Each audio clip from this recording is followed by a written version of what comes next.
World cup बस कुछ ही दिनों में शुरू होने वाला है, पर क्या टीम इंडिया इस महाकुंभ के लिए तैयार है? Hi guys, welcome to the cricket show with Sid. आज मैं बात करने जा रहा हूँ एक ऐसे खिलाड़ी की जिसकी हम अक्सर ज़्यादा बात नहीं करते, बट उसका इम्पैक्ट इंडियन क्रिकेट में और ख़ासकर ओडीआई क्रिकेट में बहुत ही ज़्यादा था। क्या आपने उस प्लेयर को गेस कर लिया है? ये सब सुनते ही मेरे ख्याल में तो सिर्फ एक ही आदमी आता है, और ये है हमारे गब्बर शिखर धवन।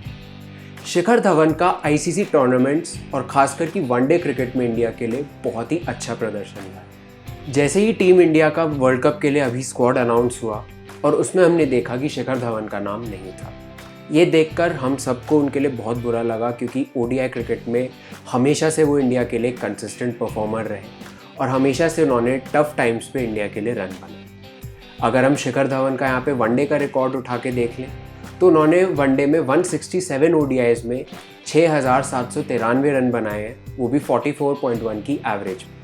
हम अक्सर शिखर धवन को रोहित शर्मा, विराट कोहली वाली लीग में नहीं जोड़ते हैं, और जब भी हम किसी बड़े खिलाड़ी की बात कर रहे होते हैं तो शिखर धवन का कंट्रीब्यूशन हमेशा पीछे रह जाता है। बट अगर हम शिखर धवन का आईसीसी टूर्नामेंट्स में यहाँ प्रदर्शन देखें तो उनका नाम यहाँ पर मिस्टर आईसीसी एक वजह से ही है।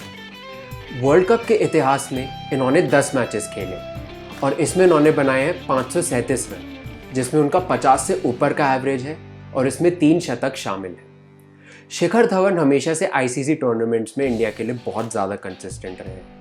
अब यहाँ पे हम बात करते हैं 2013 की चैंपियंस ट्रॉफी जो इंडिया जीती थी, उसमें भी उनका बहुत ही बड़ा योगदान था और उस साल उनको चैंपियंस ट्रॉफी में गोल्डन बैट का भी अवार्ड मिला था।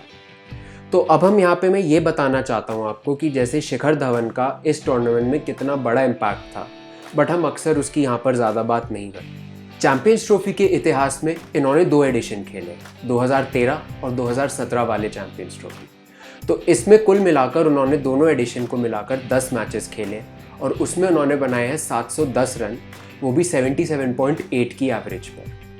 तो शिखर धवन का चैंपियंस ट्रॉफी में भी बहुत ही अच्छा यहाँ पर रिकॉर्ड रहा है। और आज अगर हम देखते हैं कि शिखर धवन अब टीम से बाहर हो गए हैं, वो सिर्फ इसीलिए ही हुए हैं क्योंकि एक चीज़ थी जो उनके हित में यहाँ पे नहीं थी। एक तो ये कि वो T20 और टेस्ट फॉर्मेट से बाहर हो चुके थे और उनका ओडीआई में भी जो था स्ट्राइक रेट उतना अच्छा नहीं था।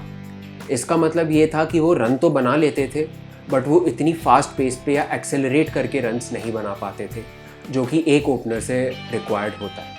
हाँ, ये है कि एक ओपनर से एंकरिंग भी रिक्वायर्ड होती है, बट वो एंकर ही करते रह जाते थे और अपनी इनिंग्स को कभी वो फेज आउट या अच्छी पेस पर कंटिन्यू कई बार नहीं कर पा रहे थे, और ये हमने पिछले कुछ सालों में ही देखा।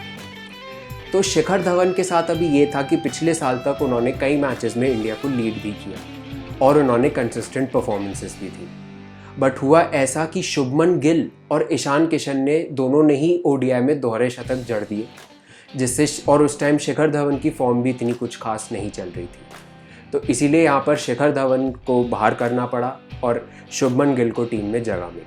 शिखर धवन की अगर अब हम यहाँ पे बात करें तो ये मुझे लगता है कि एक परफेक्ट डेफिनेशन है कि एक अंडररेटेड खिलाड़ी क्या होता है, क्योंकि हमने देखा भी जितने भी आईसीसी टूर्नामेंट्स की मैंने यहाँ पर बात करी, इनका इम्पैक्ट जो था वो उच्च कोटि का रहा था।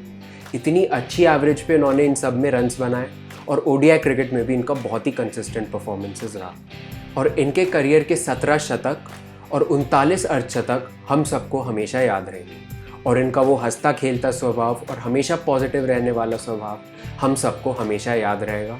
और अब हम उनको फील्ड पर काफ़ी ज़्यादा मिस भी करते हैं। तो जैसे ही हमें पता लगा कि शिखर धवन का नाम अभी वर्ल्ड कप की स्क्वाड में नहीं था, तो इससे अब हमें साफ ही जाहिर हो गया था कि शिखर धवन अब इंडिया के लिए शायद अपना आखिरी मैच खेल चुके हैं।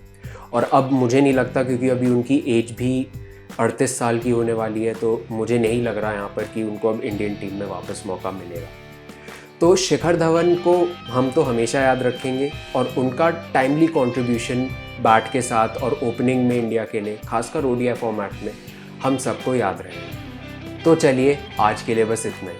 अगर आप लोगों को ये वीडियो पसंद आया हो तो please like, comment, share and subscribe to my channel and keep watching The Cricket Show with Sid.